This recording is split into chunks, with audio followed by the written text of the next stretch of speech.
ഈ നാറിയ ദുന്യാവ്. ഈ നാറിയ ദുന്യാവിന് വേണ്ടി ജ്യേഷ്ഠനും അനുജനും തെറ്റുന്നവരില്ലേ? ഈ നാറിയ ദുന്യാവിന് വേണ്ടി ബാപ്പയും മക്കളും തെറ്റുന്നവരില്ലേ? ഈ നാറിയ ദുന്യാവിന് വേണ്ടി, ഞാൻ വെറുതെ പറഞ്ഞതല്ല, അദ്ദുന്യാ ജീഫത്തുൻ, നബി സല്ലല്ലാഹു അലൈഹി വസല്ലം തങ്ങൾ പറഞ്ഞ ദുന്യാവ് ഒരു ശവം പോലെയാണ്.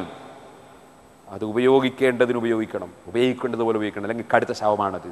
അതുകൊണ്ട് ആ ഷാഫി ഇമാമുല്ലാഹി പറഞ്ഞത് ഇൻ തജിതനിബ്ഹാ കുൻത സിൽമൻ ലി അഹ്ലിഹാ വഇൻ തജിതദിബ്ഹാ നാസഅത്ക കിലാബുഹാ.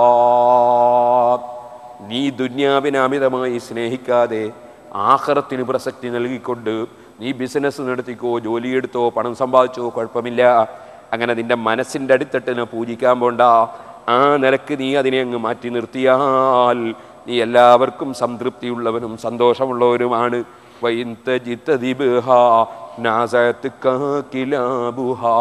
അതിനെ നീ പിടിച്ചു വലിക്കാൻ തുടങ്ങിയാൽ അതിന് കടിച്ചു പറിക്കാൻ കുറെ നായകളുണ്ടിവിടെ.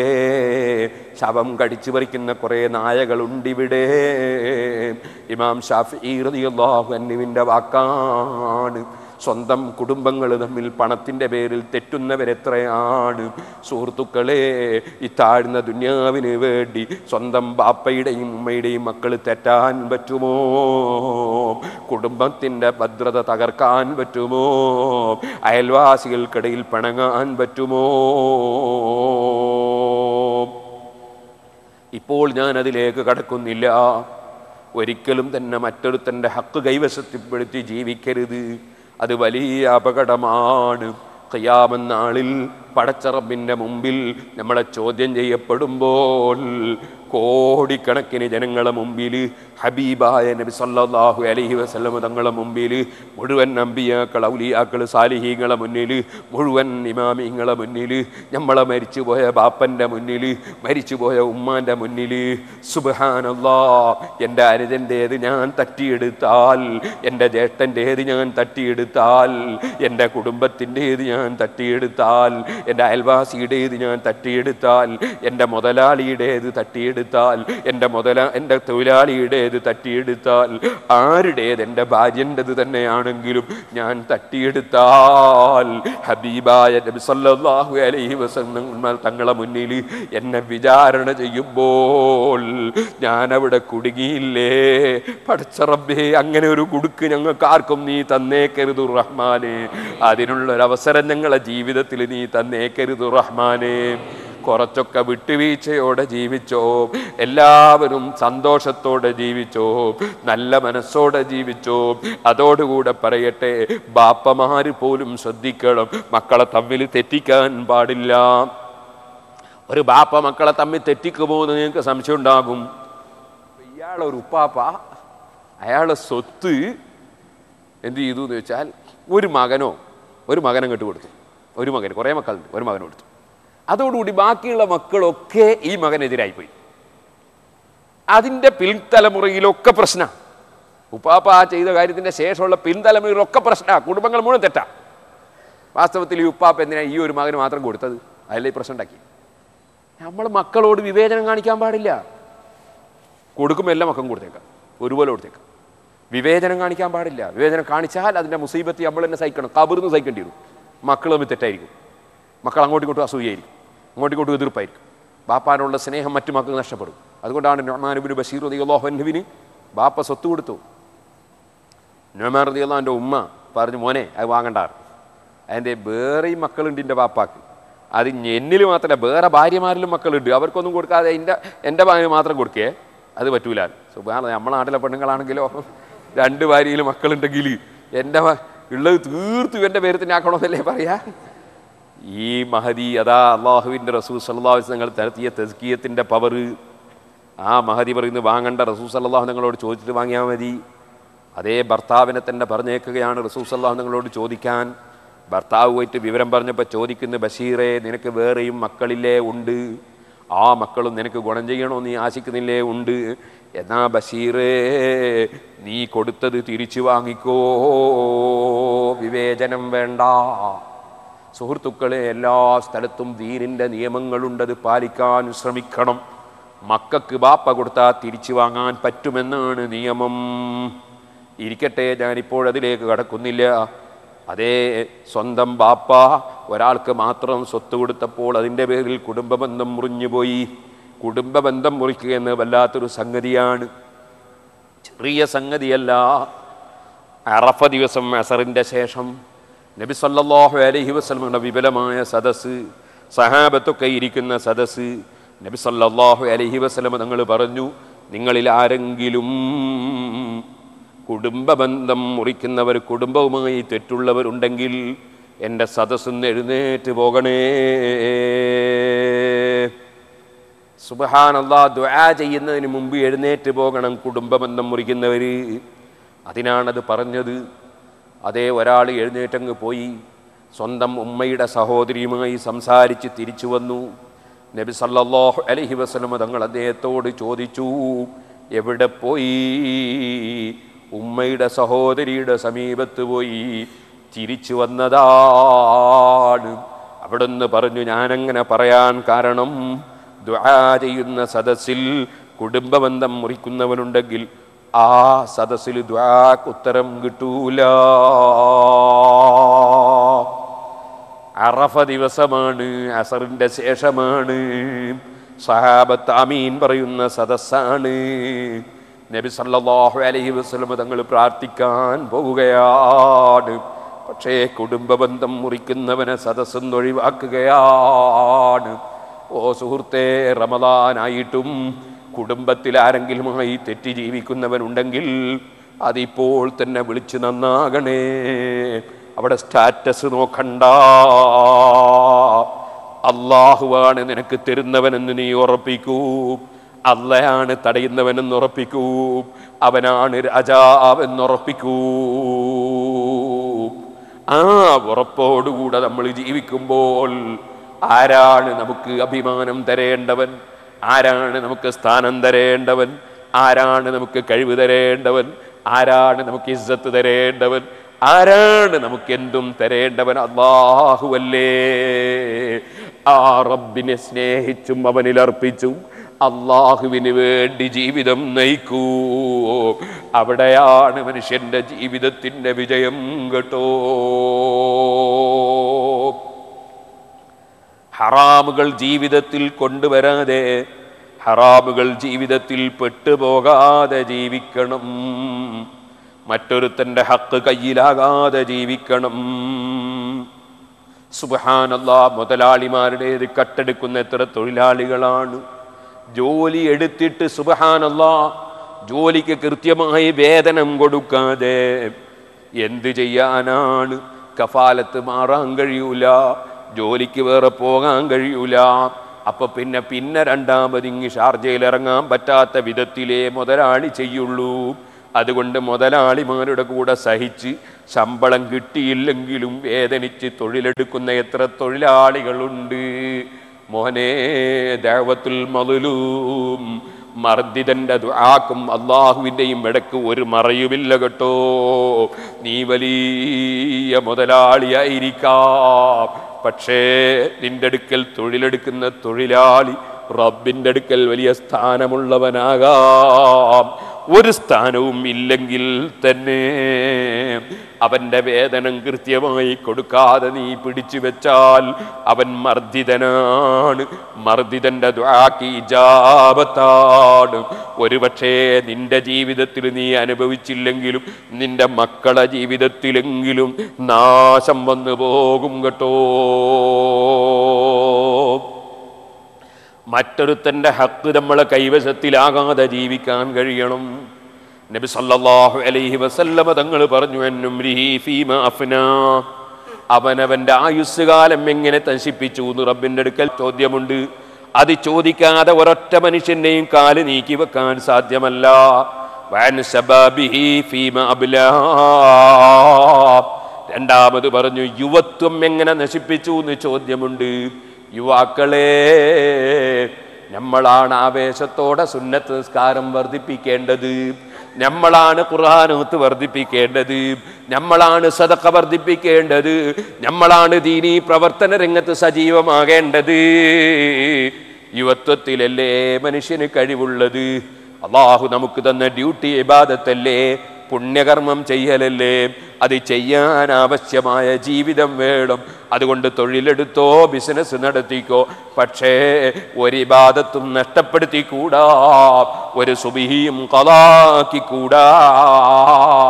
ചെറുപ്പക്കാരല്ലേ പ്രവർത്തന രംഗത്തുണ്ടാകേണ്ടത്. മരണത്തിൻ്റെ സമയം പറയാൻ കഴിയോ?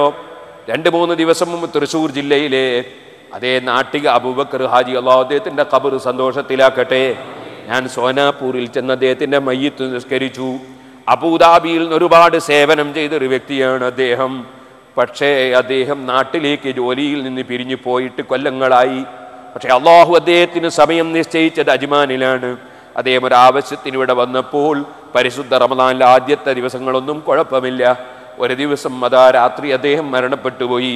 അള്ളാഹുവേ, അബൂബക്കർ ഹാജിയുടെ അതുപോലെ ഞങ്ങളിൽ നിന്ന് മരിച്ചുപോയ മുഴുവൻ ആളുകളെ ഖബറും നീ സന്തോഷത്തിലാക്കണേ റഹ്മാനേ. ഞാൻ പറഞ്ഞു വരുന്നത് എവിടെ വെച്ചാണ് മരണമെന്ന് പറയാൻ കഴിയോ? അള്ളാഹു നിശ്ചയിച്ച സമയത്ത് നിശ്ചയിച്ച സ്ഥലത്ത് വെച്ച് മരിക്കണ്ടേ. ഇനി ഞാൻ ഒന്നുകൂടി പറയട്ടെ, ഞാൻ ഈ അടുത്ത് മസ്കത്തിൽ പോയി. അവിടെ നിന്ന് ഞാൻ അറിഞ്ഞു വാണിമേലുള്ള ബഷീർ മരിച്ചിരിക്കുന്നു. ബഷീറിന് വയസ്സ് 33 ചെറുപ്പക്കാരെ, ഏറ്റവും നല്ല യുവത്വത്തിൻ്റെ സമയം 33 വയസ്സ്. ബഷീറിൻ്റെ 2 മക്കൾ സിറാജുൽ ഹുദയുടെ കീഴിൽ നാദാപുരത്ത് ദാറുൽ ഹുദ ഇംഗ്ലീഷ് മീഡിയം സ്കൂളിൽ പഠിക്കുന്നുണ്ട്. ഞാൻ ബഷീറിൻ്റെ മയ്യിത്ത് നിസ്കാരത്തിന് പങ്കെടുത്തു മസ്കത്തിൽ. ശേഷം നാട്ടിൽ പോയപ്പോൾ ഞാൻ അദ്ദേഹത്തിൻ്റെ വീട്ടിൽ പോയി. കാരണം മക്കൾ യതീം കുട്ടികളാണ്, ഭാര്യ വിധവയാണ്. പടച്ചറബേ, ആ കുട്ടികൾക്കും വിധവക്കും കുടുംബത്തിനും നീ ബർക്കത്ത് ചെയ്യണേ. ഞാൻ അവിടെ ചെന്നപ്പോൾ പറഞ്ഞു, ഈ 2 മക്കൾക്കും ഇനി നിങ്ങൾ ഫീസ് കൊടുക്കണ്ട. സിറാജുൽ ഹുദയുടെ കീഴിൽ 8 ഇംഗ്ലീഷ് മീഡിയം സ്കൂളുകൾ നടക്കുന്നുണ്ട്. അൽഹംദുലില്ലാ 5 സ്കൂളുകളിൽ CBSE സിലബസ് പ്രകാരം 10ാം ക്ലാസ് പരീക്ഷ കഴിഞ്ഞപ്പോൾ എല്ലാ സ്കൂളിലും എല്ലാ കുട്ടികളും ഡിസിഷൻ വാങ്ങിയിട്ടുണ്ട്. എല്ലാ കുട്ടികളും 10ാം ക്ലാസ് മദ്രസയും പഠിച്ചിട്ടുണ്ട്. നമ്മൾ ഇംഗ്ലീഷ് മീഡിയം സ്കൂൾ നടത്തുന്നതിൻ്റെ ലക്ഷ്യവും അത് തന്നെയാണ്. ഭൗതികമായ വിദ്യാഭ്യാസം നമ്മളെ മക്കൾക്ക് ലഭിക്കണം. പക്ഷേ മതവിദ്യാഭ്യാസം കിട്ടാതെ പോകരുത്. നിസ്കാരമറിയാതെ ഇംഗ്ലീഷ് പഠിച്ചത് കൊണ്ട് കാര്യമായില്ല. അതേ ഒതു അറിയാതെ ഇംഗ്ലീഷ് പഠിച്ചിട്ട് കാര്യമായില്ല. എല്ലാം വേണം നമ്മളെ മക്കൾക്ക്. അൽഹംദുലില്ലാ 5 സ്കൂളിലും പൂർണ്ണമായി എല്ലാ കുട്ടികൾക്കും ഡിസ്റ്റിങ്ഷനുണ്ട്. എല്ലാ കുട്ടികളും 10ാം ക്ലാസ് മദ്രസയും പഠിച്ചിട്ടുണ്ട്. മദ്രസ എല്ലാ കുട്ടികൾക്കും ഫ്രീ ആണ്. സ്കൂളിന് ചെറിയ ഫീസ് വാങ്ങുന്നുണ്ട്. പക്ഷേ യതീം കുട്ടികളോട് വാങ്ങാറില്ല. ബഷീറിൻ്റെ വീട്ടിൽ പോയപ്പോൾ ഞാൻ പറഞ്ഞു, ഇനി ഈ കുട്ടികൾക്ക് നിങ്ങൾ ഫീസ് കൊടുക്കണ്ട, യതീം കുട്ടികൾക്ക് ഫ്രീ ആണ്, ബസ്സും ഡ്രസ്സും ഒക്കെയും ഫ്രീ ആണ്. അള്ളാഹുവേ, ഞങ്ങളെ സ്ഥാപനങ്ങളൊക്കെ നീ പൊരുത്തപ്പെട്ട നിലക്ക് നീ പുരോഗമിപ്പിച്ച് നിലനിർത്തണം റഹ്മാനെ. അതിനാവശ്യമായതൊക്കെ നീ ചെയ്തു തരണം റഹ്മാനെ. നിന്റെ ഖജനാവ് നീ ഞങ്ങൾക്ക് ചൊരിച്ചു തരണം റഹ്മാനെ. സിറാജുൽ ഹുദ വലിയ അത്ഭുതകരമായ ഒരു സ്ഥാപനമാണ്. നാട്ടിൽ വരുമ്പോൾ നിങ്ങളൊക്കെ സിറാജുൽ ഹുദയിൽ വരാൻ വേണ്ടി ക്ഷണിക്കുകയാണ്. റബ്ബിൻ്റെ തൗഫീഖ് കൊണ്ട് 60ഓളം പള്ളികളും 30ഓളം മദ്രസകളും അൽഹംദുലില്ലാ ഖുർആൻ മനപ്പാഠമാക്കുന്ന 100 കണക്കിന് കുട്ടികൾ SSLC പരീക്ഷ പാസ്സാകുന്നതോടെ അവർ ഖുർആൻ മനപ്പാഠമാക്കി ഇറങ്ങുന്നു. അൽഹംദുലില്ലാ അതുപോലെ PG എടുക്കുന്നു, ഇംഗ്ലീഷിലോ മറ്റ് വിഷയത്തിലോ. അതോടുകൂടെ ഞങ്ങളൊക്കെ എടുത്തതുപോലെ ബിരുദവും എടുക്കുന്നു. റബ്ബിൻ്റെ തൗഫീഖ് കൊണ്ട് ഞാൻ സഹീഹുൽ ബുഖാരി ഓതിക്കൊടുക്കുന്ന കുട്ടികൾ അവർ ഡിഗ്രി എടുത്തിപ്പോൾ MAക്ക് എഴുതിക്കൊണ്ടിരിക്കുന്ന കുട്ടികളാണ്. അങ്ങനത്തെ 100 കണക്കിന് കുട്ടികൾ, മറ്റ് ശരീഅത്ത് കോളേജിൽ പഠിക്കുന്ന കുട്ടികൾ, മദ്രസകളിൽ പഠിക്കുന്ന കുട്ടികൾ, അൽഹംദുലില്ലാ ഹയർ സെക്കൻഡറിയും ഡിഗ്രി കോളേജും അതുപോലെ ഒരുപാട് സ്ഥാപനങ്ങൾ. റബ്ബിൻ്റെ തൗഫീഖ് കൊണ്ട് 10,000ഓളം കുട്ടികൾ സിറാജുൽ ഹുദയുടെ കീഴിൽ 2 വിദ്യാഭ്യാസവും നേടിയെടുക്കുന്നു. റബ്ബിൻ്റെ തൗഫീഖ് കൊണ്ട് 1000ഓളം കുട്ടികൾ താമസിച്ച് പഠിക്കുന്നു. 788 സ്റ്റാഫുകൾ സേവനം ചെയ്യുന്നു. ഒരു മാസത്തിൽ 60 ലക്ഷം ഉറുപ്പികയോളം ചെലവിടുന്നു. അൽഹംദുലില്ലാ അല്ലാഹു തആല വലിയ നിഅമത്ത് തന്നു. ചൊവ്വാഴ്ചയും വെള്ളിയാഴ്ചയും നിങ്ങൾ വന്നാൽ നിങ്ങൾക്ക് കാണാം ആളുകൾ ഇങ്ങനെ ക്യൂ നിന്നിട്ട് നേർച്ചകൾ ഏൽപ്പിക്കാൻ വേണ്ടി വന്നതായി കാണാം. ഒരു മാസത്തിൽ 20 ലക്ഷം ഉറുപ്പികയോളം നേർച്ച കിട്ടുന്നുണ്ട്. വലിയ അത്ഭുതങ്ങൾ നേർച്ച ചെയ്ത പലരും വന്ന് എഴുതി തന്ന 100 കണക്കിന് കത്തുകൾ ഞാൻ സൂക്ഷിച്ചിട്ടുണ്ട്. അള്ളാഹുവേ, നീ ഞങ്ങളെ സ്ഥാപനങ്ങൾക്ക് തന്ന എല്ലാ മഹത്വങ്ങളും ഞങ്ങളെ ജീവിതകാലത്തും മരണത്തിന് ശേഷവും നിലനിർത്തണം റഹ്മാനെ. ഞങ്ങൾക്ക് നിന്റെ പൊരുത്തത്തിൽ ദീർഘായുസ് തരണം റഹ്മാനെ. നിന്റെ പൊരുത്തത്തിൽ നീ ജീവിതത്തിൽ എല്ലാ ഖൈറും തരണം റഹ്മാനെ. എത്രയെത്ര ജനങ്ങൾ ഈ സദസ്സിലുണ്ട്. എത്രയെത്ര സദസ് ഈ ജനങ്ങൾ ഈ സദസ്സിലുണ്ട്. അൽഹംദുലില്ലാഹ്, രോഗമായിട്ട് പിടക്കുന്ന വേദന ഹക്കീം ഹാജി അടുത്തെന്നോട് പറഞ്ഞു. അദ്ദേഹത്തിന് പിടക്കുന്ന വേദന, മൂത്രക്കടച്ചിൽ വന്ന് വേദന വരുന്നു. അദ്ദേഹം ചെറിയൊരു സംഖ്യ നേർച്ച ചെയ്തു. മണിക്കൂറുകൾക്കകം കല്ല് തെറിച്ചു പോയി എന്ന് പറഞ്ഞു. അതുപോലെ മക്കളില്ലാത്ത 10-20 കൊല്ലം മക്കളില്ലാത്ത അതേ പുല്ലൂക്കരയിലെ റഹീം ഹാജി അടക്കം അല്ലാഹു തആല മക്കളെ കൊടുത്തു. ഓപ്പറേഷൻ വിധിച്ച എത്രയോ രോഗികൾ തിയേറ്ററിലുള്ളപ്പോൾ നേർച്ച ചെയ്തപ്പോൾ ഓപ്പറേഷൻ ഇല്ലാതെ രോഗം സുഖപ്പെട്ടു പോയി. അവരെ ഓപ്പറേഷൻ വേണ്ടെന്ന് പറഞ്ഞ് ആശുപത്രിയിൽ നിന്ന് അവർ തിരിച്ചു വന്നു. അങ്ങനെ 100 കണക്കിന് അനുഭവങ്ങൾ എഴുതിയ കത്ത് ഞാൻ ടെലിഫോൺ നമ്പർ സഹിതം സൂക്ഷിച്ചു വെച്ചിട്ടുണ്ട്. ഈ അടുത്തൊരു ഡോക്ടർ, ഒരു സ്ത്രീയായ ഡോക്ടറാണ്. ആ സഹോദരിക്ക് ജോലി കിട്ടാൻ വേണ്ടി നേർച്ച ചെയ്തു. അൽഹംദുലില്ലാഹ്, പെട്ടെന്ന് ജോലി ലഭിച്ചു. 1 ലക്ഷത്തിലധികം രൂപ നാട്ടിൽ നിന്ന് എനിക്ക് തന്നു. അല്ലാഹു ജല്ല ജലാലുഹു ആ ബറക്കത്ത് നിലനിർത്തി തരട്ടെ. നിങ്ങളൊക്കെ നാട്ടിൽ വരുമ്പോൾ സിറാജുൽ ഹുദ കാണാൻ വേണ്ടി ഞാൻ ക്ഷണിക്കുന്നു. ഇത് പറയുമ്പോൾ ആരും തെറ്റിദ്ധരിക്കണ്ട, ഇവിടെ പിരിവെടുക്കാനാണെന്ന് തെറ്റിദ്ധരിക്കേണ്ട. ഇവരെ പിടിവ് നിങ്ങൾ തന്നാൽ പോലും വാങ്ങൂല, അത് നിയമവിരുദ്ധമാണ്. നമ്മളൊരു രാജ്യത്ത് ജീവിക്കുമ്പോൾ ആ രാജ്യത്തിൻ്റെ നിയമമനുസരിച്ചേ ജീവിക്കാവൂ. ആ നിയമം അനുസരിച്ചേ നമ്മൾ പ്രവർത്തിക്കാവൂ. അത് പഠിച്ചവരും പഠിപ്പിക്കുന്നവരുമാണ് നമ്മൾ. അല്ലാഹു നമുക്ക് ഖൈറ് നൽകുമാറാകട്ടെ. ഓ സുഹൃത്തുക്കളെ, ഞാൻ പറഞ്ഞു വന്നത് നിങ്ങൾ ഓർക്കണം, അല്ലാഹു ജല്ല ജലാലുഹു നമുക്കെപ്പോഴാണ് മരണം വെച്ചതെന്നറിയില്ല. എന്ത് പറയുമ്പോഴും അത് ഓർമ്മ വേണം, എന്ത് ചിന്തിക്കുമ്പോഴും അത് ഓർമ്മ വേണം, ഏത് പ്രവർത്തിക്കുമ്പോഴും അത് ഓർമ്മ വേണം. അതില്ലാത്ത ഒരു ജീവിതം നമ്മൾ നയിക്കരുത്. ബഷീർ, 33 വയസ്സുള്ള ബഷീർ, രാത്രി 1 മണിക്ക് കിടക്കുമ്പോൾ ബഷീറിന് രോഗമില്ല. ആരോഗ്യത്തോടെ കിടന്ന ബഷീർ സുബിയാകുമ്പോ മരണപ്പെട്ടുപോയി. അതുപോലെ മരിച്ചുപോയ എത്രയെത്ര ആളുകൾ നമ്മുടെ ഓർമ്മയിലുണ്ട്. പടച്ച റബ്ബേ, അവരുടെ എല്ലാം ഖബറിനെ നീ സന്തോഷത്തിലാക്കണേ അല്ലാ. ചെറുപ്പക്കാരെ, ഇബാദത്തുകളിൽ മുഴുകണം. നമ്മൾ സുന്നത്ത് നോമ്പെടുക്കണം. അതേ റമദാൻ കഴിഞ്ഞാൽ 6 ദിവസത്തെ നോമ്പ് പ്രത്യേകം സുന്നത്തുണ്ട്. അത് റമദാനോട് കൂടെ പെരുന്നാളിൻ്റെ ശേഷം നിർവഹിച്ചാൽ ശവ്വാല് 6 നോമ്പ് കൂടി നോറ്റാൽ അവനൊരു കൊല്ലം മുഴുവൻ നോമ്പെടുത്ത പ്രതിഫലം കിട്ടുമെന്ന് മുഹമ്മദ് റസൂലുള്ളാഹി. വയസ്സന്മാർക്കെല്ലാം ചൊവ്വാൽ 6ന്റെ നോമ്പ് ചെറുപ്പക്കാരെടുക്കുന്നില്ല. വയസ്സന്മാരൊക്കെ തറാവി നിസ്കരിക്കുകയാണ്, ചെറുപ്പക്കാർ നിസ്കരിക്കുന്നില്ല. വയസ്സന്മാർ ഖുർആൻ ഓതുകയാണ്, ചെറുപ്പക്കാർ ഖുർആൻ ഓതില്ല. അങ്ങനെയാണ് ഇപ്പോൾ കണ്ടുവരുന്നത്. നേരെ തിരിച്ചല്ലേ വേണ്ടത്? നിങ്ങൾ ഒന്ന് ആലോചിച്ച് നോക്കുക. അള്ളാഹുവിൻ്റെ സൃഷ്ടികൾ, വയസ്സുള്ള പശുവിനാ പാല് കൂടുതൽ കിട്ടുക? വയസ്സുള്ള തെങ്ങുമല തേങ്ങ കൂടുതൽ ഉണ്ടാകുക? വയസ്സ് കൂടുതലുള്ളതിന് ഡ്യൂട്ടി കുറച്ചല്ലേ എടുക്കാൻ കഴിയൂ? നമുക്ക് പെൻഷൻ കിട്ടണമെങ്കിൽ ആദ്യം ജോലിക്ക് കയറണ്ടേ? പ്രായമുള്ള സമയത്ത് ചിലപ്പോൾ ജമാഅത്തിന് പോകാൻ കഴിയൂല. പ്രായമുള്ള സമയത്ത് ചിലപ്പോൾ തെറാവി നിസ്കരിക്കാൻ കഴിയൂല. അപ്പം നമുക്ക് അല്ലാഹു തആല പെൻഷൻ തരും. അതിന് ആരോഗ്യമുള്ള സമയത്ത് ചെയ്താലേ കിട്ടുള്ളൂ, വെറുതെ പെൻഷൻ കിട്ടൂല. അപ്പം ആരോഗ്യമുള്ള സമയത്ത് നമ്മൾ ഇബാദത്തിൽ വളരണം, ഇബാദത്തിൽ മുഴുകണം. ഇവിടെ എല്ലാ ജീവികളും എൻ്റെ ഡ്യൂട്ടി എടുക്കുന്നുണ്ട്. പൂച്ചേൻ്റെ ഡ്യൂട്ടി അത് എടുക്കുന്നുണ്ട്. അള്ളാഹ് അതിനോട് ഡ്യൂട്ടി കൊടുത്തിട്ടുണ്ട്, ആ ഡ്യൂട്ടി അത് എടുക്കുന്നുണ്ട് അല്ലേ? പൂച്ച ഡ്യൂട്ടി എടുക്കുന്നുണ്ട്, നായ ഡ്യൂട്ടി എടുക്കുന്നുണ്ട്, എല്ലാ ജീവിയും ഡ്യൂട്ടി എടുക്കുന്നുണ്ട്. ഡ്യൂട്ടി എടുക്കാത്ത ഒരു ജീവിയില്ല. നായ ഏത് സൈസ് നായയാണ്? പോലീസ് നായ, അതിൻ്റെ ഡ്യൂട്ടി അതെടുക്കുന്നത്. അതിനാരും എറിയൂല, എറിഞ്ഞാൽ പൂതി മാറിപ്പോവും. കാവൽ നിൽക്കുന്ന നായ, അതിൻ്റെ ഡ്യൂട്ടി അതെടുക്കുന്നുണ്ട്. പിന്നെ വേട്ടയാടുന്ന നായ, അതിൻ്റെ ഡ്യൂട്ടി എടുക്കുന്നുണ്ട്. പിന്നൊരു സൈസ് നായ ഉണ്ട്, തെരുവ് നായ, അങ്ങനെ ഒട്ടാകെ അലഞ്ഞു തിരിഞ്ഞ് നടക്കുന്ന നായ, അതിൻ്റെ ഡ്യൂട്ടി അതും എടുക്കുന്നത്. അതിന് അല്ലാഹു തആല കൊടുത്ത ഡ്യൂട്ടി ക്ലീനിങ് ആണ്. ക്ലീനിങ്, ഈ കാർപ്പറ്റ് അടിക്കുന്ന മെഷീനില്ലേ, അതിങ്ങനെ അങ്ങ് കൊണ്ടുപോയാലുള്ള ഒക്കെ മൂപ്പരം കെട്ടി വിഴുങ്ങും. പിന്നെ അവിടെ ഒന്നും വൃത്തിയുണ്ടാവില്ല. ഇതുപോലെ കല്യാണം കഴിഞ്ഞ വീട്ടിൻ്റെ തൊട്ടടുത്ത് ബിരിയാണീൻ്റെ അവശിഷ്ടം കൊണ്ട് എറിഞ്ഞിട്ടുണ്ടാവും. ഹോട്ടലിൻ്റെ അപ്പുറത്ത് ചോറ് കൊണ്ടുപോയിട്ട് മറിച്ചിട്ടുണ്ടാവും. ഒരു നായ അതിലിങ്ങനെ പോയാൽ കറണ്ടും ചിലവില്ല, ഓപ്പറേറ്ററും വേണ്ട, മൂപ്പരൊക്കെ തിന്ന് അങ്ങനെ അവിടെ ഒക്കെ വൃത്തിയായിപ്പോയി. ഈ ക്ലീനിങ് ആണ് ആ നായക്ക് അല്ലാഹു തആല കൊടുത്ത ഡ്യൂട്ടി. എല്ലാം പഠിച്ചവും നമുക്ക് വേണ്ടിയാണ്. ഓരോന്നിനും ഓരോ ഡ്യൂട്ടിയാണ്. ഈ നായൻ്റെ ഡ്യൂട്ടി ക്ലീനിങ്. അതിങ്ങനെ അതിൻ്റെ ക്ലീനിങ് ഇങ്ങനെ നടത്തിക്കൊണ്ടിരിക്കുകയാണ്. നമ്മളതിനെപ്പറ്റിയൊന്നും ആലോചിക്കുന്നില്ല, അല്ലാഹുവിൻ്റെ സൃഷ്ടികളെ കുറിച്ച് ആലോചിക്കുന്നില്ല. ക്ലീനിങ് തന്നെ വലിയ വിഷയമാണ്. കുറ്റ്യാടി അങ്ങാടിയിൽ പ്രധാനമന്ത്രി ഇന്ന് വരെ വന്നിട്ടില്ല. ഇനി വരുമെന്നോട്ട് തോന്നുന്നില്ല. ഒരു പ്രധാനമന്ത്രിയും വന്നില്ല. അതുകൊണ്ടൊന്നും കുഴപ്പമുണ്ട്? ഒരു കുഴപ്പമില്ല. നേരെ മറിച്ച് കുറ്റ്യാടി അങ്ങാടിയിൽ പഞ്ചായത്ത്, ഗ്രാമപഞ്ചായത്തിൻ്റെ കീഴിൽ ക്ലീനിങ് നടത്തുന്ന ജോലി എടുക്കുന്ന ഒരാളുണ്ട്. അയാൾക്ക് പണി ഒട്ടാകെ അടിച്ചു വാരലും വൃത്തിയാക്കലുമാണ്. അയാളെങ്ങാനും ഒരാഴ്ച വന്നില്ലെങ്കിലും നാറിയിട്ട് നടക്കാൻ കഴിയൂല. പ്രധാനമന്ത്രി വന്നില്ലേ ഒരു കുഴപ്പമില്ല, ഇയാൾ വന്നില്ലേ നാറിയിട്ട് നടക്കാൻ കഴിയില്ല. ഇപ്പോൾ ക്ലീനിങ് എന്നതിന് വളരെ ആവശ്യമായ സംഗതിയാണ്. അത് നടത്താൻ അല്ലാഹു തആല കുറേ ജീവികളെ വെച്ചിരിക്കുക. അത് ഞാൻ സൂറത്തുൽ ലുഖ്മാനിൽ വിശദമായി ഞാൻ പറഞ്ഞിട്ടുണ്ട്. സൂറത്തുൽ ലുഖ്മാൻ അതിൻ്റെ CD കിട്ടുമ്പോൾ വാങ്ങി കേട്ടു പോകണം. ഞാൻ വിശദമായി പറഞ്ഞിട്ടുണ്ട്. കാട്ടിലുള്ള ജീവികൾ എത്രയാ, പക്ഷെ കാട്ടിലൊരു നാറ്റവുമില്ല, നല്ല പരിമളമാണ്, നല്ല മണ. കാരണം മനുഷ്യന്മാരായ നമ്മളവിടെ ഇല്ല. നമ്മളുള്ളിടത്തിലാണ് നാറ്റം, നമ്മളുള്ളിടത്തിലാണ് കുഴപ്പം, നമ്മളുള്ളിടത്തിലാണ് ഗീബത്ത്, നമ്മളുള്ളിടത്തിലാണ് ഫസാദ് ഫിത്ന തല്ല്. ഈ റമളാനായതിൻ്റെ ശേഷം പള്ളിയിൽ നിന്ന് അടിയുണ്ടാക്കിയ മനുഷ്യന്മാരില്ലേ? നമ്മളെ കേരളത്തിലാൻ പറഞ്ഞു, ഇവിടെ അല്ല, ഇവിടുന്ന് അടിയുണ്ടാക്കിയ പൂര്യം മാറിപ്പോകും.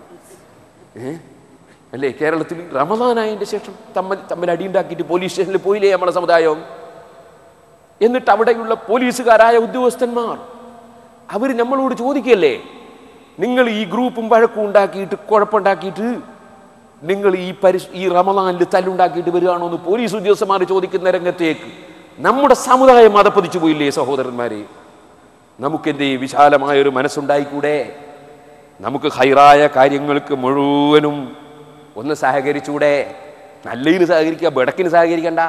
ഞാൻ പറഞ്ഞത്, നായക്ക് അല്ലാഹു ഡ്യൂട്ടി കൊടുത്തിട്ടുണ്ട്, ഓരോ ജീവികൾക്കും അല്ല ഡ്യൂട്ടി കൊടുത്തിട്ടുണ്ട്. ആ ഡ്യൂട്ടി അവകളൊക്കെ നിർവഹിക്കുന്നുണ്ട്. നമുക്ക് അല്ലാഹു തന്ന ഡ്യൂട്ടി എന്താ? വമാ ഖലഖതുൽ ജന്ന വൽ ഇൻസ ഇല്ലാ ലിയഅ്ബുദൂൻ. അല്ലാഹുക്ക് ആരാധിക്കാനാണ്. ആ ആരാധന കൃത്യമായി നിർവഹിക്കണം, കൃത്യമായി നിസ്കരിക്കണം. ഒരൊറ്റ സുബ്ഹിയും റമളാനിലും അല്ലാത്തപ്പോഴും ഖളാ ആയി പോകരുത് പടച്ച റബ്ബേ. അറിഞ്ഞോ അറിയാതെയോ മറന്നോ മനഃപൂർവമോ ഏതെങ്കിലും നിസ്കാരം ഞങ്ങളിൽ നിന്ന് ഖളാ ആയി പോയെങ്കിൽ അത് നിന്നെ ധിക്കരിക്കണമെന്ന് നിനക്ക് ഖളാ ആക്കിയതല്ല. ഞങ്ങളെ ദൗർബല്യം കൊണ്ട് ഉറങ്ങിപ്പോയതോ, ഞങ്ങളെ ദൗർബല്യം കൊണ്ട് മറന്നുപോയതോ, ഞങ്ങളെ വിവരക്കേട് കൊണ്ട് മനഃപൂർവ്വമാരെങ്കിലും നിസ്കാരം ഖളാ ആക്കിയെങ്കിൽ അതൊക്കെ നീ മാപ്പ് തരണേ അല്ലാ, മാപ്പ് തരണേ അല്ലാ. ഞങ്ങളെ ശിക്ഷിക്കരുത് അല്ലാ. വല്ലാത്തൊരു ഇബാദത്താണ് നിസ്കാരം. അത് അല്ലാഹുമായുള്ള സംഭാഷണമാണ്. നമ്മെ കുടിക്കാൻ വെള്ളം തന്ന, ഭക്ഷിക്കാൻ ഭക്ഷണം തന്ന, കാണാൻ കണ്ണ് തന്ന, കേൾക്കാൻ കാത് തന്ന, നടക്കാൻ കാല് തന്ന, പിടിക്കാൻ കൈ തന്ന, ചിന്തിക്കാൻ മനസ്സ് തന്ന, സംസാരിക്കാൻ നാവ് തന്ന അല്ലാഹ്. ആ പടച്ച റബ്ബ് അവൻ തോന്നിപ്പിക്കുന്നതല്ലാതെ എനിക്ക് സംസാരിക്കാൻ കഴിയില്ല. അവൻ നാവിന് ശക്തി തന്നാലല്ലാതെ മിണ്ടാൻ കഴിയൂല. അവൻ ഓരോ സെക്കൻഡിലും എന്നെ സംരക്ഷിച്ചു കൊണ്ടിരിക്കുന്നു. എൻ്റെ ഹാർട്ട് അവൻ പ്രവർത്തിപ്പിച്ചു കൊണ്ടിരിക്കുന്നു, എൻ്റെ കിഡ്നി അവൻ പ്രവർത്തിപ്പിച്ചു കൊണ്ടിരിക്കുന്നു. ഞാൻ ചോദിക്കട്ടെ, ഒരു കിഡ്നിക്ക് തകരാറ് പറ്റിയാൽ റബ്ബേ കാക്കണേ അല്ലാ. കിഡ്നിക്ക് തകരാറ് പറ്റിയാൽ പരിഹരിക്കാൻ എന്ത് വഴിയുണ്ട്? ഡയാലിസിസ് ചെയ്യണമെങ്കിൽ ആ മെഷീൻ വെക്കണമെങ്കിൽ എത്ര സ്ക്വയർ മീറ്റർ സ്ഥലം വേണം? അത് വർക്ക് ചെയ്യണമെങ്കിൽ എത്ര ലിറ്റർ വെള്ളം വേണം? അത് വർക്ക് ചെയ്യണമെങ്കിലും അത് ചലിപ്പിക്കണമെങ്കിലും എത്ര ഡോക്ടർ വേണം? ഇതെല്ലാം ചെയ്താലും അവനവൻ്റെ സ്വന്തം കിഡ്നി കൊണ്ടുള്ള പ്രവർത്തനം പോലെ ഡയാലിസിസ് ചെയ്യുന്ന മെഷീന് ചെയ്യാൻ കഴിയുമോ? പിന്നെയും ദിവസങ്ങൾ കഴിയുമ്പോൾ, ഒരു ദിവസം 2 ദിവസമൊക്കെ കഴിയും, പിന്നെയും മുഖത്ത് നീര് വന്നില്ലേ? അല്ലാഹു തന്ന ഒരു കിഡ്നിക്ക് മാത്രം പടച്ച റബ്ബിന് എത്ര ഇബാദത്തെടുക്കണം, എത്ര ശുക്ർ ചെയ്യണം. അല്ലാഹു തന്ന ഹാർട്ടിന് മാത്രം എത്ര നന്ദി ചെയ്യണം. ആ റബ്ബിന് അവൻ നമ്മളോട് അവൻ്റെ മുമ്പിൽ നിന്ന് അവനോട് സംഭാഷണം നടത്താൻ വേണ്ടി ക്ഷണിച്ചിട്ട് അത് സുബഹിന്റെ സമയത്ത് 2 റക്അത്ത് നിസ്കരിക്കാതെ കിടന്നുറങ്ങുന്നവൻ, ഇശാ നിസ്കരിക്കാതെ കിടന്നുറങ്ങുന്നവൻ, ളുഹ്ർ നിസ്കരിക്കാതെ ബിസിനസ് നടത്തുന്നവൻ, അസ്ർ നിസ്കരിക്കാതെ അലഞ്ഞു തിരിഞ്ഞു നടക്കുന്നവൻ, മഗ്രിബ് നിസ്കരിക്കാതെ മറ്റ് പ്രവർത്തനങ്ങളിൽ മുഴുകുന്നവൻ, അവനേക്കാൾ നന്ദി കെട്ടവനുണ്ടോ? ആ റബ്ബിനുള്ള ഇബാദത്ത് തന്നെ, ആ ഇബാദത്ത് വലിയ അത്ഭുതകരമായ ഇബാദത്ത്. ഇപ്പോഴതിലേക്ക് ഞാൻ കടക്കുന്നില്ല. ഏത് മുതലാളിയും തൊഴിലാളിയും, ഏത് പാവപ്പെട്ടവനും പണക്കാരനും, ഏത് പണ്ഡിതനും പാമരനും ചുമലോട് ചുമല് ചേർത്ത് നിന്നുകൊണ്ട് ചെയ്യുന്ന ഇബാദത്ത് അള്ളാഹുവിൻ്റെ മുമ്പിൽ അടിമകളൊക്കെ തുല്യരാണെന്ന് ശരിക്ക് പ്രകടിപ്പിക്കുന്ന ഇബാദത്ത്. ആ ഇബാദത്ത് നിങ്ങളൊന്ന് നോക്കൂ. അതേ അള്ളാഹുവിനോടുള്ള സംഭാഷണവും അവൻ്റെ ദിക്റും കൊണ്ട് തുടങ്ങി, അല്ലാഹു അക്ബർ കൊണ്ട് തുടങ്ങി. എന്നിട്ട് പിന്നെ ചെയ്യുന്നത് എന്താണ്?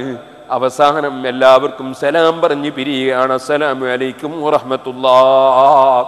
പക്ഷേ ആ നിസ്കാരത്തിൻ്റെ ഉള്ളിൽ ഒരു വ്യക്തിയെ വിളിച്ച് സലാം പറയുന്നു. നിസ്കാരത്തിൽ ആരെങ്കിലും വിളിച്ച് സലാം പറഞ്ഞാൽ നിസ്കാരം ബാത്തിലല്ലേ? ബാപ്പാനെ ഉമ്മാനെയോ ആരെ വിളിച്ചാലും നിസ്കാരം ബാത്തിലല്ലേ. പക്ഷേ ഒരു മഹാനെ വിളിച്ചേ പറ്റൂ. ആ മഹാനാണ് സയ്യിദുൽ ഖലായിഖ് മുഹമ്മദുർ റസൂലുള്ളാഹി. ആ നേതാവിനെ വിളിച്ചേ പറ്റൂ. അസ്സലാമു അലൈക അയ്യുഹൻ നബിയു, നബിയായവരെ അങ്ങയ്ക്ക് സലാം. അത് വെറും ഒരു വിളിയല്ല. നേരത്തെ പറഞ്ഞു കുറ്റ്യാടിയങ്ങാടി പ്രധാനമന്ത്രി വന്നിട്ടില്ല. പക്ഷേ കുറ്റ്യാടിയങ്ങാടിയിൽ ഒരുപാട് ആൾ പ്രധാനമന്ത്രിക്ക് സിന്ദാബാദ് വിളിക്കുന്നവരുണ്ട്, പ്രതിപക്ഷ നേതാവിന് വിളിക്കുന്നവരുണ്ട്. പക്ഷേ പ്രധാനമന്ത്രി ഒന്നും കേൾക്കുന്നില്ല, അയാൾക്ക് അറിയുന്നില്ല, ഇവനോട്ട് അയാൾക്ക് പരിചയമില്ല. ഇവനിങ്ങനെ ബെയിലും കൊണ്ടിട്ട് ഇങ്ങനെ സിന്ദാബാദ് വിളിക്കുക തന്നെ, അയാൾ ഇതൊന്നും അറിയില്ല. ഇതല്ലേ നമ്മളെ നേതാക്കന്മാര്. അതേ സമയത്ത് മുഹമ്മദുർ റസൂലുള്ളാഹി സ്വല്ലല്ലാഹു അലൈഹി വസല്ലമ തങ്ങൾ അങ്ങനെയല്ല. മാ മിൻ അഹദിൻ യുസല്ലിമു അലയ്യ ഇല്ലാ വറദ്ദല്ലാഹു റൂഹി ഫഅറുദ്ദ അലൈഹി സലാം. എവിടെ വെച്ച് എൻ്റെ ഉമ്മത്ത് എനിക്ക് സലാം പറഞ്ഞാലും ഞാനത് മടക്കും. അത് മടക്കാനുള്ള ആത്മാവിനെ എനിക്ക് തിരിച്ചു തന്ന് അല്ലാഹ് എനിക്ക് സംവിധാനം തന്നിട്ടുണ്ടാകും എന്ന് നബി സല്ലല്ലാഹു അലൈഹി വസല്ലമ തങ്ങൾ പറയുന്നു. നമ്മൾ സലാം പറയുമ്പോൾ ആ നേതാവ് അറിയുന്നു, ആ നേതാവ് സലാം മടക്കുന്നു.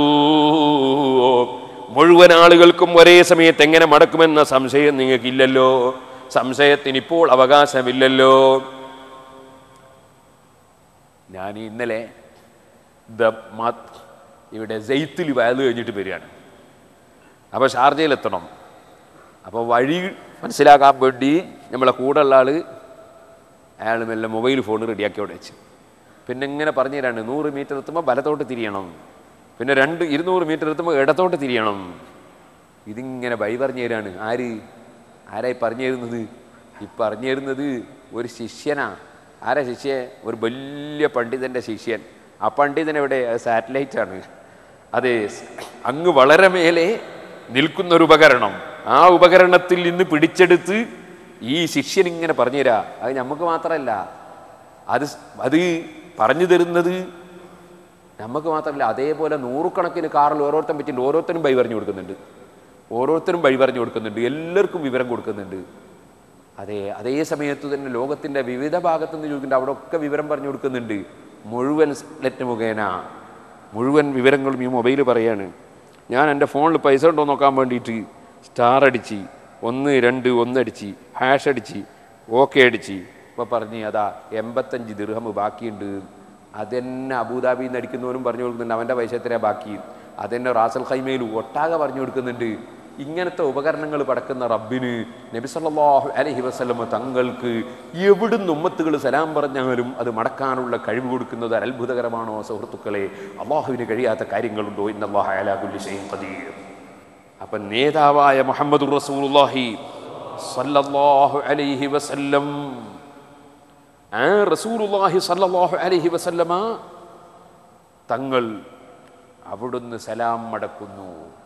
ആ നേതാവിന് ദിവസേന ചുരുങ്ങിയത് 17 പ്രാവശ്യം സലാം പറഞ്ഞ് ബന്ധപ്പെടുന്ന അനുയായികളാണ് മുസ്ലിമീങ്ങൾ.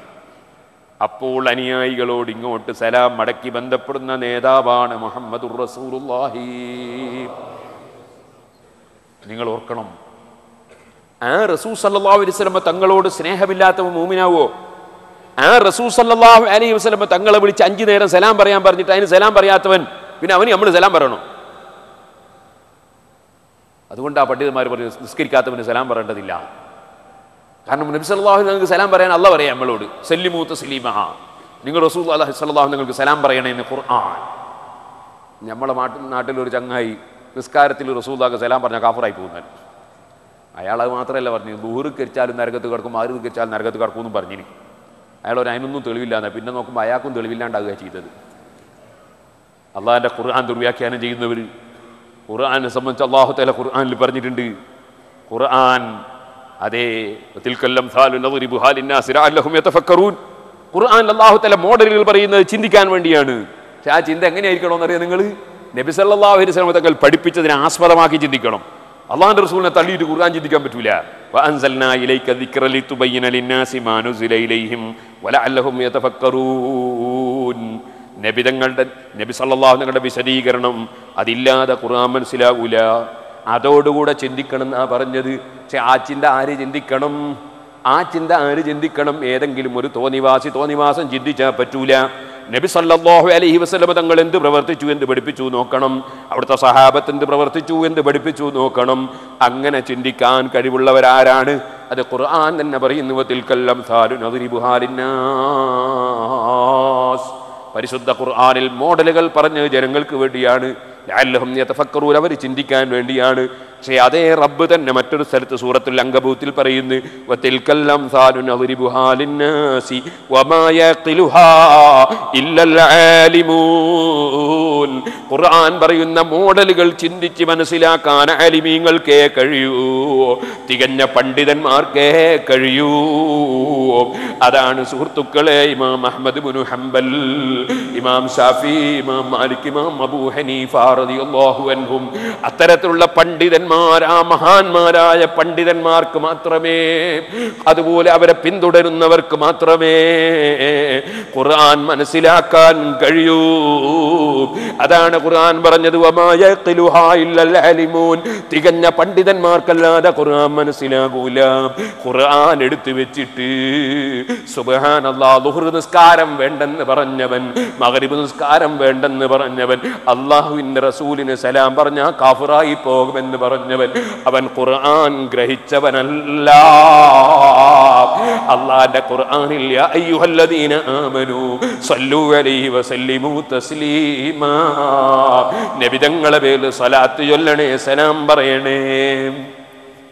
ആ സലാം നിർബന്ധമാകുന്ന സമയമാണ് നിസ്കാരമെന്ന് മുഹമ്മദ് ഇബ്നു ഇദ്രീസ് ശാഫിഈ റളിയല്ലാഹു അൻഹു പറഞ്ഞു. അതാണ് അസ്സലാമു അലൈക അയ്യുഹൻ നബിയ്യു. ആ സലാം റസൂലുള്ളാഹിക്ക് ചൊല്ലൽ നിർബന്ധമായി അല്ലാഹ് കൽപ്പിച്ചിട്ട്, ആ സലാം പറയാതെ കിടന്നുറങ്ങുന്നവൻ, സലാം പറയാതെ അലഞ്ഞു തിരിഞ്ഞ് നടക്കുന്നവൻ, അവന് പിന്നെ നമ്മൾ സലാം പറയേണ്ടതുണ്ടോ? അതുകൊണ്ട് ആ പണ്ഡിതന്മാർ പറഞ്ഞു, നിസ്കരിക്കാത്തവന് സലാം പറയേണ്ടതില്ല, നിസ്കരിക്കാത്തവന് സലാം പറഞ്ഞാൽ മടക്കേണ്ടതില്ല. ഞാൻ നേരത്തെ പറഞ്ഞു, കുടുംബബന്ധം മുറിച്ചാൽ ദുആക്ക് ഉത്തരം കിട്ടൂല. അതേ അതുപോലെ തന്നെ മുസ്ലിമീങ്ങൾ തമ്മിൽ പിണങ്ങി നടന്നാലും അതേ ദുആക്ക് ഉത്തരം കിട്ടൂല. മുസ്ലിമീങ്ങൾ തമ്മിൽ പിണങ്ങി ജീവിക്കാൻ പാടില്ല, സ്നേഹത്തോടെയാണ് ജീവിക്കേണ്ടത്. ഒരാളെ കണ്ടാ മറ്റോ മിണ്ടൂല, അതുപോലെ തന്നെ മറ്റൊരാൾ വന്നാൽ ഇവൻ ഇറങ്ങിപ്പോകും. ആ നിലക്ക് മുസ്ലിമീങ്ങൾ പിണങ്ങി ജീവിക്കാൻ പാടില്ല. അങ്ങനെ പിണങ്ങി ജീവിക്കുന്നവന്റെ ഇബാദത്ത് അല്ലാഹ് സ്വീകരിക്കൂല എന്ന് നബി സല്ലല്ലാഹു അലൈഹി വസല്ലം പറഞ്ഞിട്ടുണ്ട്. പക്ഷേ പിണങ്ങുന്നത് നിസ്കരിക്കാത്തതിന്റെ പേരിലാണെങ്കിൽ, പരസ്യമായി കള്ളുകുടിക്കുന്നതിന്റെ പേരിലാണെങ്കിൽ, വ്യഭിചരിക്കുന്നതിന്റെ പേരിലാണെങ്കിൽ, മഹാനായ നബി സല്ലല്ലാഹു അലൈഹി വസല്ലം തങ്ങളെ നിസ്സാരപ്പെടുത്തി സംസാരിച്ചതിന്റെ പേരിലാണെങ്കിൽ, മുഹമ്മദ് ബിൻ നമ്മളെപ്പോലൊരു കേവല മനുഷ്യനാണ് എന്ന് പറഞ്ഞ് റസൂലുള്ളാഹിനെ നിസ്സാരപ്പെടുത്തിയതിന്റെ പേരിലാണെങ്കിൽ, അള്ളാഹുവിനെ നിഷേധിച്ചതിന്റെ പേരിലാണെങ്കിൽ അതിനൊരു കുറ്റവുമില്ലെന്നല്ല, അത് റബ്ബിനോടുള്ള സ്നേഹമാണ്. അതുകൊണ്ട് സഹോദരന്മാരെ, ഒരൊറ്റ നേരത്തെ നിസ്കാരവും ജീവിതത്തിൽ ഖളാക്കാൻ പാടില്ല. അള്ളാഹുവിന്റെ മുമ്പിൽ കൃത്യമായി നിസ്കരിക്കണം ചെറുപ്പക്കാരെ. ഇന്ന ബൈനൽ അബ്ദി വശിർകി വൽ കുഫ്രി തർക സ്വലാത്ത്. മുഅ്മിനായ മനുഷ്യന്റെയും ഈമാനില്ലാത്ത മനുഷ്യന്റെയും ഇടയിലുള്ള ബാഹ്യമായ വ്യത്യാസം തന്നെ നിസ്കാരം കൈയൊഴിക്കലാണെന്ന് മുഹമ്മദുർ റസൂലുള്ളാഹി സല്ലല്ലാഹു അലൈഹി വസല്ലം പറഞ്ഞിട്ടുണ്ട്. മുഅ്മിനാണോ കൃത്യമായി നിസ്കരിക്കും, കാഫിറാണോ നിസ്കരിക്കൂല. കൃത്യമായി നിസ്കരിക്കണം ചെറുപ്പക്കാരെ. അല്ലാഹ് നമുക്ക് തന്ന ഡ്യൂട്ടി ഇബാദത്താണ്. ആ ഇബാദത്ത് ചെറുപ്പക്കാർ നിർവഹിക്കണം. അള്ളാഹുവിന്റെ കോടതിയിൽ പ്രത്യേകം യുവത്വത്തെ സംബന്ധിച്ച് ചോദ്യമുണ്ടെന്നാണ് നബി സല്ലല്ലാഹു അലൈഹി വസല്ലം പറഞ്ഞത്. പിന്നീട് ചോദ്യമുള്ള ഒരു കാര്യം അവനവന്റെ സാമ്പത്തിക രംഗമാണ്. നിന്റെ വരവെങ്ങനെ കിട്ടിയതാണെന്ന് ചോദ്യമുണ്ട്, ചെലവെങ്ങനെയാണെന്ന് ചോദ്യമുണ്ട്. അതുകൊണ്ട് തന്നെ അനാവശ്യത്തിന് ചെലവഴിക്കരുത്. ഇന്നൽ മുബദ്ദിരീന കാനൂ ഇഖ്വാന ശയാത്തീൻ. അനാവശ്യം ചെലവഴിക്കുന്നവർ ശൈത്താന്റെ കൂട്ടാളികളാണ്. ആവശ്യത്തിന് ചെലവഴിക്കണം. ഐശ്വര്യമുള്ള സമയത്തും ദാരിദ്ര്യമുള്ള സമയത്തും മിതത്വം പാലിക്കണമെന്ന് മുഹമ്മദ് റസൂലുള്ളാഹി. അനാവശ്യം ചെലവഴിക്കരുത്. ഞാൻ ഇന്നാളൊരു കല്യാണത്തിന് നിക്കാഹിന് ഇരിക്കുന്ന പുതിയാപ്പിള, അയാൾ ധരിച്ചൊരു വസ്ത്രമുണ്ട്. ചോദിച്ചു നോക്കുമ്പോൾ ഒറ്റ വസ്ത്രത്തിന് 75 റുപ്യാണെന്ന് തന്നെ. തിരക്കുകളിലായിരുന്നു, എല്ലാം ധരിക്കുമെങ്കിൽ ആകെ ഒറ്റ ഇരുത്തത്തിന് മാത്രമാണ് 75,000 റുപ്യേൻ്റെ ഷർട്ട്. ഞാൻ ചോദിക്കുന്നത്, എന്തിനിങ്ങനെ അനാവശ്യം ചെലവഴിക്കണം? എത്ര പാവപ്പെട്ട പെൺകുട്ടികൾ വിവാഹം കഴിക്കാൻ ബുദ്ധിമുട്ടുന്നവർ, നമുക്ക് അവർക്ക് ഒരു 5 പവന് വാങ്ങിച്ചു കൊടുത്തൂടെ? അള്ളാഹുവിൻ്റെ അടുക്കൽ വലിയ സമ്പാദ്യമല്ലേ? സാധുക്കളെ സഹായിക്കണം. നമ്മളെ നാട്ടിൽ SOSൻ്റെ കീഴിൽ ഇന്ന് എല്ലാ പള്ളിയിലും പിരിവ് നടക്കുകയാണ്. എന്തിന്? സാധുക്കളെ സഹായിക്കാൻ വേണ്ടി. സ്വാന്തനം 10,000-കണക്കിന് ആളുകൾക്ക് നമ്മൾ ചികിത്സ കൊടുക്കുന്നുണ്ട്, മെഡിക്കൽ കാർഡ് കൊടുക്കുന്നുണ്ട്. 10,000-കണക്കിന് ആളുകൾക്ക് ചികിത്സ കൊടുക്കുന്നുണ്ട്. അതുപോലെ തന്നെ ഇപ്പോൾ കടൽ തീരത്തൊക്കെ ഒരുപാട് നാശനഷ്ടങ്ങൾ സംഭവിച്ചപ്പോൾ കടലോര പ്രദേശത്തുള്ള എത്ര പാവപ്പെട്ടവർക്കാണ് ഭക്ഷണത്തിൻ്റെ കിറ്റ് കൊടുത്തത്. അൽഹംദുലില്ലാ, ഞാൻ തന്നെ കൂട്ടായിയിൽ വെച്ച് എൻ്റെ കൈ കൊണ്ട് ഉദ്ഘാടനം ചെയ്തിട്ടുണ്ട്. തിരൂരിൽ വെച്ച് വേറൊരു വീട്ടിൻ്റെ താക്കോല് ഞാൻ കൊടുത്തിട്ടുണ്ട്. അത് ഞാൻ കൊടുത്തതല്ല കേട്ടോ, എൻ്റെ കൈ കൊണ്ട് കൊടുത്തതാണ് താക്കോല് മാത്രം. അതിനൊക്കെ സഹായിച്ചവരെ നാട്ടിലുള്ള മോമിനിങ്ങളാണ്. അള്ളാഹു അവർക്കൊക്കെ സഹായിക്കട്ടെ. അതുപോലെ ചാലിയത്ത് 1000-കണക്കിന് ആളുകൾക്ക് എല്ലാം നശിച്ചു പോയപ്പോൾ അവിടെ കാന്തപുര ഉസ്താദ് പോയിട്ട് ഭക്ഷണത്തിൻ്റെ കിറ്റ് കൊടുത്തിട്ടുണ്ട്. അതൊക്കെ മോമിനിങ്ങളെ സഹായം കൊണ്ടാണ്. അപ്പോൾ സാധുക്കളെ സഹായിക്കാനുള്ള സ്വാന്തനം പരിപാടികൾ, നല്ല നല്ല പ്രവർത്തനങ്ങളിൽ ചെലവഴിച്ചൂടെ? നമ്മൾ അനാവശ്യം ചെലവഴിക്കണോ? അനാവശ്യം ചെലവഴിക്കുന്നത് കുറക്കണം. അനാവശ്യ ചെലവുകൾ കുറക്കണം. അനാവശ്യം ചെലവഴിച്ച ഒരു സ്റ്റാറ്റസാണെന്നൊരു ധാരണ ഉണ്ട് ചിലർക്ക്, അത് ഒഴിവാക്കണം. ഇന്നത്തെ ഖുതുബയിൽ നിങ്ങൾ കേട്ടിട്ടില്ലേ, ഇവിടുത്തെ ഭരണാധികാരികൾപ്പെട്ട Mohammed bin Rashid Al Maktoum ആളുകളോട് വസ്ത്രം സംഭാവന വാങ്ങിയിട്ട് എന്നിട്ട് സാധുക്കൾക്ക് എത്തിച്ചു കൊടുക്കാനുള്ള സംവിധാനം ചെയ്യുന്നു, സാധുക്കളെ സഹായിക്കുന്നു, സാധുക്കൾക്ക് സഹകരണം നൽകുന്നു, സദഖ വർദ്ധിപ്പിക്കണമെന്നത്തെ ഖുതുബയിൽ പ്രത്യേകം ഓർമ്മപ്പെടുത്തി നിങ്ങൾ കേട്ടിട്ടില്ലേ? അപ്പം നമ്മൾ സാധുക്കളെ സഹായിക്കണം. അനാവശ്യം ചെലവഴിക്കാൻ പാടില്ല, നശിപ്പിക്കാൻ പാടില്ല. ഒരു നയാക്കാശ് പോലും വെറുതെ നശിപ്പിക്കാൻ പാടില്ല. വളരെ ശ്രദ്ധിക്കണം. നമ്മളെ മക്കളെയും ഭാര്യമാരെയൊക്കെ നല്ല നിലയ്ക്ക് ജീവിപ്പിക്കണം. യാ അയ്യുഹല്ലദീന ആമനൂ ഖൂ അൻഫുസക്കും വഅഹ്ലീകും നാറാ. ഇന്നലെ പ്രസംഗിക്കാൻ തന്ന വിഷയം കുടുംബത്തിനെ, മക്കളെ നല്ല നിലയ്ക്ക് വളർത്തിയെടുക്കാനുള്ള വിഷയമായിരുന്നു. ഇന്നലെ ഞാൻ സെയ്ത്തിൽ വെച്ച് പ്രസംഗിച്ചത് തന്നെയാണ്. ഞാൻ പറയട്ടെ, നമ്മളെ മക്കൾ ദീനിയായിട്ട് വളരണം, ദീനിയായ വിദ്യാഭ്യാസം കൊടുക്കണം. നമുക്ക് അതിനൊക്കെ വലിയ മടിയാണ്. ഇതിൻ്റെ അടുത്ത് ദുബായിലുണ്ടായിരുന്നു പ്രായം ചെന്ന ഒരാൾ, എൻ്റെ സ്നേഹിത, പേരൊന്നും ഞാൻ പറയൂല, ഒരുപാട് സഹകരിച്ച മനുഷ്യനാണ്. അദ്ദേഹത്തിന് ദീർഘായുസ്സും ആഫിയത്തും കൊടുക്കട്ടെ. അയാൾ ഒരു ദിവസം വിളിച്ചിട്ട് എന്നോട് പറഞ്ഞു, ഇതാ എൻ്റെ ഒരു മകൻ്റെ കുട്ടി, അല്ലെ മകളെ കുട്ടി 3ാം ക്ലാസ്സിൽ മറ്റോ പഠിക്കുന്നുണ്ട്. ഫാത്തിഹ അറിഞ്ഞൂടാ, ഒന്നും അറിഞ്ഞൂടാ. എവിടെയാണ് പഠിക്കുന്നത്? ഇംഗ്ലീഷ് മീഡിയം സ്കൂളിലാണ്. ഒന്നും പഠിച്ചിട്ടില്ല. എനിക്കാകെ ബേജാറാകുന്നു. അതുകൊണ്ട് നിങ്ങളൊന്ന് ദാറുൽ ഹുദയിൽ ചേർത്ത് തരുമോ? നാദാപുരത്ത് സിറാജുൽ സ്ഥാപനത്തിൽ ചേർത്ത് തരുമോ? ഞാൻ പറഞ്ഞു, നിങ്ങൾ പറഞ്ഞേക്ക് ഞാനൊന്ന് നോക്കട്ടെ എന്നാണ്. അവിടെ പറഞ്ഞ മാനേജർ പറഞ്ഞ് അറബി അക്ഷരം പോലും മര്യാദ ഉച്ചരിക്കാൻ അറിഞ്ഞൂടാ. നമ്മളെന്താ ചെയ്യുക? 3ാം ക്ലാസ്സിലെടുത്താൽ LKG മുതൽക്കേ കുട്ടികൾക്ക് ദീനും കൂടി പഠിപ്പിച്ചുകൊണ്ടാണ് നമ്മൾ പഠിപ്പിക്കുന്നത്. ഞാൻ പറഞ്ഞു, നമ്മളെ മക്കളെ ദീനും കൂടി പഠിപ്പിക്കണം. വെറും ഇംഗ്ലീഷ് പഠിപ്പിച്ചാൽ പോരാ, ദീന് പഠിപ്പിക്കണം. നമ്മളെ ഭാര്യമാരെ തഖ്വയോടെ ജീവിപ്പിക്കണം. ഞാൻ ഒരു കാര്യം പറയട്ടെ, ഞാനിപ്പോൾ വരുന്നതിൻ്റെ 2 ദിവസം മുമ്പ് എൻ്റെ നാട്ടിൽ കൂടി തന്നെ നാദാപുരത്ത് ടൗണിലൂടെ ഇങ്ങനെ പോവാണ്. കാറിലിങ്ങനെ പോകുമ്പോൾ എൻ്റെ മുന്നിലേക്ക് ഇങ്ങോട്ട് വരുന്നു 2 പെൺകുട്ടികൾ സ്കൂട്ടർമല, ചെറുപ്പക്കാരായ 2 പെൺകുട്ടികൾ സ്കൂട്ടർമല ഇങ്ങനെ വരുന്നു. അത് കഴിഞ്ഞ് ഇങ്ങപ്പുറം തിരിഞ്ഞു പുത്തമ്പള്ളീൻ്റെ ഭാഗത്ത് ഇങ്ങോട്ട് തിരിയുമ്പോൾ വേറെ 2 പെൺകുട്ടികൾ, അതും മോട്ടോർ സൈക്കിൾ മേൽ വരിക. ഞാൻ എൻ്റെ ഡ്രൈവറോട് പറഞ്ഞ്, ഒറ്റ ഹിന്ദു കുട്ടികളെ ഇങ്ങനെ കണ്ടില്ലല്ലോ, മുസ്ലിം കുട്ടികളെ മാത്രമല്ലേ കാണുന്നുള്ളൂ. ഞാനുള്ളത് തന്നെ പറയാണ്. ഞാൻ ചോദിക്കട്ടെ, ഹിന്ദുക്കളായ ഒരുപാട് ആളുകൾ നമ്മളെ നാട്ടിൽ, ചെറുപ്പക്കാരികളായ പെൺകുട്ടികൾ മോട്ടോർ സൈക്കിളിൽ കയറിയിട്ട് നമ്മളെ നാട്ടിൽ കൂടി ഹിന്ദുക്കളെ പെണ്ണുങ്ങൾ പോകുന്നത് കാണുന്നില്ല. നമ്മളെ മുസ്ലിമികളെ പെണ്ണുങ്ങളെ പോകുന്നത് കാണുന്നത്. പരസ്യമായി ജനങ്ങളെ മുന്നിൽ കൂടി മോട്ടോർ സൈക്കിൾ കടകട എന്ന് പറഞ്ഞിങ്ങനെ പോവാണ് പെൺകുട്ടികൾ. അള്ളാഹു തആല പണം തന്നതിൻ്റെ നന്ദി ചെയ്യുന്നതായിരിക്കും ഞാൻ മനസ്സിലാക്കുന്നത്. അള്ളാഹു തആല പണം തന്നപ്പോൾ അതിൻ്റെ നന്ദി ചെയ്യുന്നതായിരിക്കും ഞാൻ മനസ്സിലാക്കുന്നത്. ഞാൻ വേദനയോടെ പറയാണ്, വളരെ വേദനയോടെ പറയാണ്. നിങ്ങൾ ആലോചിച്ച് നോക്ക്, സുബ്ഹാനല്ലാഹ്, എത്ര പെൺകുട്ടികളത് ഇറങ്ങിപ്പോയത് കഴിഞ്ഞ ഒറ്റ കൊല്ലത്തിൽ. ബാപ്പാനെയും ഉമ്മാനെയും തള്ളിയിട്ട്, ഭർത്താവിനെ തള്ളിയിട്ട്, വലിയ ജോറം കല്യാണമൊക്കെ നടത്തി, ഒരുപാട് ലക്ഷക്കണക്കിന് ഉറുപ്പ്യ ചെലവഴിച്ചിട്ട് വിവാഹം നടത്തിയിട്ട് ഒരാഴ്ച കഴിയുമ്പോൾ 2 ആഴ്ച കഴിയുമ്പോൾ പുതിയാപ്പിളിനെയും ഉറക്കിയിട്ട് ഭാര്യ ഇറങ്ങി അങ്ങോട്ട് പോവുക. എന്നിട്ട് വേറൊരുത്തൻ്റെ പിന്നാലെ പോവാണ്. ഒരു പേടിയില്ല, കാണുന്നവൻ്റെ പിന്നാലെ പോവുക തന്നെയാണ്. ഇത്തരം റിപ്പോർട്ടുകൾ ഈ ഒറ്റ കഴിഞ്ഞ കൊല്ലം മാത്രം എത്ര റിപ്പോർട്ട് കിട്ടി? ഞാൻ ചോദിക്കുന്നു, എന്തേ ഹൈന്ദവ സമുദായത്തിലുള്ള പെൺകുട്ടികളുടെ റിപ്പോർട്ട് അത്ര കൂടുതൽ കിട്ടുന്നില്ലല്ലോ? ക്രൈസ്തവ സമുദായത്തിലുള്ളവരുടെ പെൺകുട്ടികളുടെ റിപ്പോർട്ട് അങ്ങനെ കിട്ടുന്നില്ലല്ലോ? നമ്മുടെ മുസ്ലിം സമുദായത്തിലുള്ള പെൺകുട്ടികളുടെ റിപ്പോർട്ടല്ലേ അങ്ങനെ കിട്ടുന്നത്? മുസ്ലിം സമുദായത്തിലുള്ള ആൺകുട്ടികളുടെ റിപ്പോർട്ടല്ലേ കാണുന്നവരെയും കൂട്ടി പോയ റിപ്പോർട്ട് കിട്ടുന്നത്? അതെന്ത് എങ്ങനെ സംഭവിച്ചു നമ്മുടെ സമുദായത്തിന്? ചിന്തിക്കേണ്ട ബാധ്യത നമുക്കില്ലേ? നമ്മൾ ചിന്തിക്കേണ്ടതില്ലേ? നമ്മൾ വെറുതെ ആവശ്യമില്ലാത്ത വിഷയങ്ങൾ ചർച്ചക്കിട്ട് അനാവശ്യമായ വിഷയങ്ങൾക്ക് അങ്ങോട്ടും ഇങ്ങോട്ടും കുറേ കുറ്റവും കുറവും പറഞ്ഞ് നടന്നാൽ മതിയോ? നമ്മുടെ സമുദായത്തിൻ്റെ പുരോഗതി നമ്മൾ ആലോചിക്കേണ്ടതില്ലേ? നമ്മുടെ സമുദായത്തിൻ്റെ അധപ്പതനെ സംബന്ധിച്ച് നമ്മൾ ആലോചിക്കേണ്ടതില്ലേ? സഹോദരന്മാരെ, നമ്മളെ മക്കൾക്ക് തഖ്വ വർദ്ധിപ്പിക്കണം. തഖ്വയോടുകൂടി നമ്മളെ മക്കളെ പോറ്റണം. നമ്മളെ മക്കൾ അന്യപുരുഷന്മാരുമായി സംസാരിക്കുന്നത് നമ്മൾ ശ്രദ്ധിക്കണം. എല്ലാവർക്കും വാങ്ങിച്ചു കൊടുക്കുന്ന ഫോണ്, നല്ല ഫോണ് ഏറ്റവും മുന്തിയ ഫോണ്. പക്ഷേ ഞാൻ പറയട്ടെ, നമ്മുടെ ചെറുപ്പക്കാരികളായ പെൺകുട്ടികളെ കൈവശത്തിൽ ഏത് ഫോണും കൊടുത്തു. ആ പെൺകുട്ടികൾ എന്ത് സംസാരിക്കുന്നു എന്ന് രക്ഷിതാക്കൾ ചിന്തിക്കുന്നില്ല, ആരെ വിളിക്കുന്നു എന്ന് ചിന്തിക്കുന്നില്ല, എന്ത് സംസാരിക്കുന്നു എന്ന് ചിന്തിക്കുന്നില്ല.